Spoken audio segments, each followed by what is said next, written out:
तो बहुत ज़्यादा हैं। अनीमिया सबसे ज़्यादा हमारे लोअर सोशियो इकोनॉमिक क्लास में है, क्योंकि उनका न्यूट्रिशन बहुत पुअर है। प्लस महिलाओं की जो सोच है हमारे कल्चर में वो ये है कि पहले हम अपने घर के पुरुषों को खिलाएंगे। अब मुझे नहीं पता कि ऐसा सोच क्यों बन गया है, बट शायद ये ट्रेडिशन चलता आ रहा है उस वजह से। तो उनके साथ होता है कि उनका जो लास्ट में वो खाना खाती है तो उनको काफ़ी टाइम पूरा खाना मिलता ही नहीं है, तो न्यूट्रिशन उनका डेफिनेटली पुअर होता है। और ये 1-2 दिन नहीं, सालों साल चलता आता है, तो वो क्रोनिकली एनीमिया का शिकार हो जाती हैं। दूसरा होता है कि महिलाओं में माहवारी होती है, बच्चा गर्भवती होती हैं, प्रेगनेंसी होता है, डिलीवरी होता है, उसमें ब्लड लॉस होता है।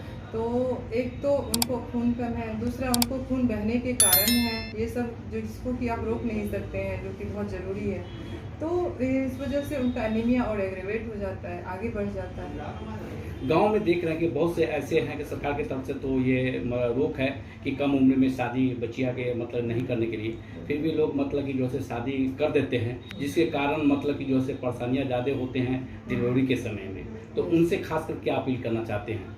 हम उनसे यही हमारी गुजारिश रहेगी कि कृपया आप अपने बच्चों को का शादी कम उम्र में ना करें, क्योंकि इससे उनके हड्डियों पे, उनके मानसिक स्वास्थ्य पे और उनके फिजिकल हेल्थ पे, हर चीज़ पे डैमेज होता है।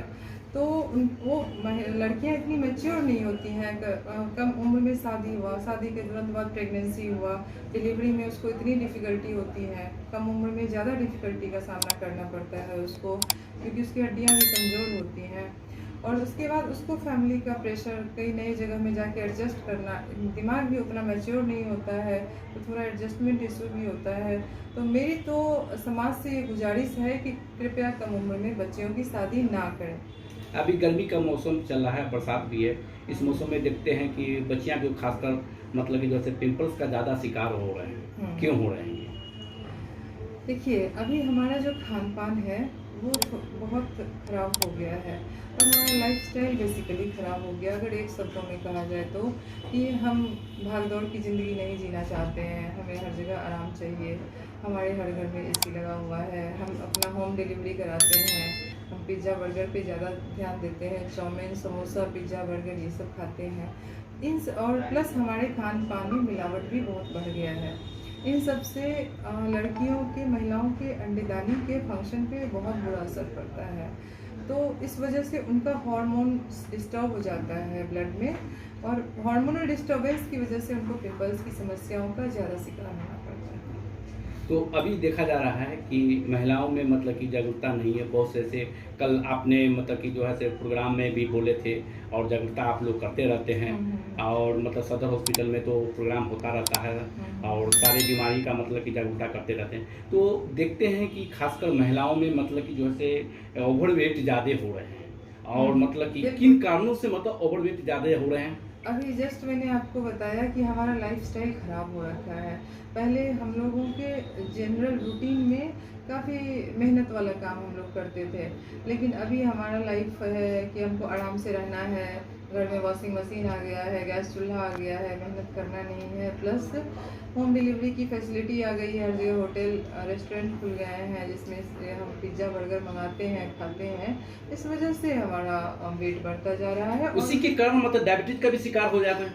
हाँ, उससे बहुत तरह की समस्याएं आ रही हैं। वेट बढ़ने की वजह से बहुत ज़्यादा समस्याएं आ रही, डायबिटीज़, कम उम्र में ब्लड प्रेशर, इवन यहाँ तक कि कम उम्र में हार्ट अटैक हो रहा है। पहले की अपेक्षा बहुत तेज़ी से ग्राफ ऊपर जा रहा है हार्ट अटैक का।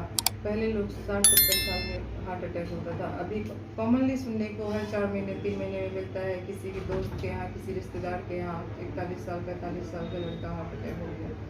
तो ये बहुत कॉमन होता जा रहा है, हमारे लाइफस्टाइल बहुत ख़राब हो गया है अभी देखिए, बांझपन के लिए बहुत सारे कारण होते हैं, जिस कभी महिलाओं में भी के दिक्कत की वजह से बच्चा नहीं होता है, और कभी पुरुष में भी दिक्कत आती है।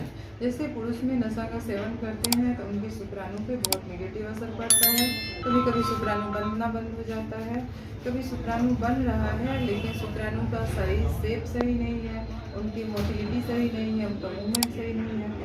महिलाओं में होता है 4-5 जो मुख्य कारण होते हैं, वो ये होता है कि अंडा बनना में गड़बड़ी हो रही है, अंडा बनता है लेकिन फूट नहीं पा रहा है, जो कि आजकल बहुत कॉमनली बढ़ रहा है, वो भी फिर लाइफस्टाइल की वजह से हो रहा है, जिसको हम लोग पीसीओडी बोलते हैं। तो अभी पॉलीसिस्टिक ओवेरियन डिजीज काफ़ी बढ़ रहा है महिलाओं में, स्पेशली यंग जनरेशन में, जैसे 18 से 20-22 साल की लड़कियां हैं, इस एज ग्रुप में काफ़ी बढ़ रहा है एडोल्ट। बहुत से ऐसे महिला को देखते हैं कि एक बच्चे हैं और दूसरे बच्चे का मतलब कि 8 साल 10 साल के बाद में मतलब कि जो है सेकेंड इशू होते हैं, ऐसा भी देखा जा रहा है। हाँ, हो रहा है। बहुत लोग बाय चॉइस भी करते हैं, लेकिन कभी कभी क्या होता है कि ठीक है, अब एक बच्चा हो गया, 2-3 साल का गैप किया, फिर कुछ इन्फेक्शन हुआ, इन्फेक्शन की वजह से कुछ ट्यूब ब्लॉक हो गया, तो ट्यूब ब्लॉक हो गया तो फिर वो परेशानी में पड़ गई।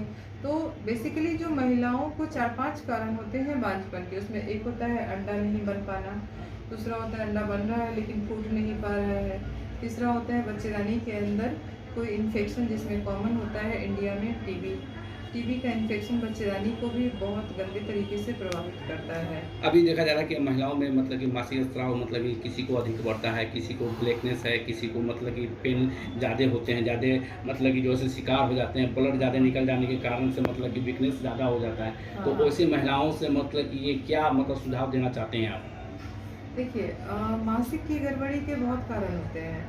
तो जैसे कि एक कॉमन कारण होता है कि आपको 40 से 45-50 के एज ग्रुप वाले में होता है कि पेरीमेनोपॉजल ट्रांजिशन बोलते हैं, जिसमें कि मेनोपॉज आता है, माहवारी रुकने वाले समय में 2-3 साल ऐसे गड़बड़ी हो सकती है। तो उस गड़बड़ी में बहुत ज़्यादा हम लोग परेशान नहीं होते हैं, क्योंकि वो ज़्यादातर टाइम्स नॉर्मल होता है। इसमें कुछ दवाई देते हैं हम लोग, कुछ जांच प्रक्रिया कर लेते हैं कि कहीं कैंसर का लक्षण तो नहीं है। अगर वो रिपोर्ट्स सब ठीक आते हैं तो फिर हम उनको सांत्वना देते हैं कि आपको घबराने की ज़रूरत नहीं है, आप दवाई लो, ठीक हो जाओगे, और हो भी जाता है। और अगर ऐसा संकेत है तो फिर उस हिसाब से आगे बढ़ते हैं। बाकी जो यंग जनरेशन में हो रहा है माहवारी की समस्या, वो हार्मोनल इम्बैलेंस की वजह से है। आप किन-किन मतलब बीमारियों को आप मतलब इलाज करते हैं वो बताएँ? मैं महिलाओं से संबंधित सारी बीमारी का इलाज करती हूँ, जैसे बांझपन है, महिलाओं का डिलीवरी कराना, ऑपरेशन करना, रसौली निकालना, बच्चेदानी निकालना, नसबंदी करना, ये सारा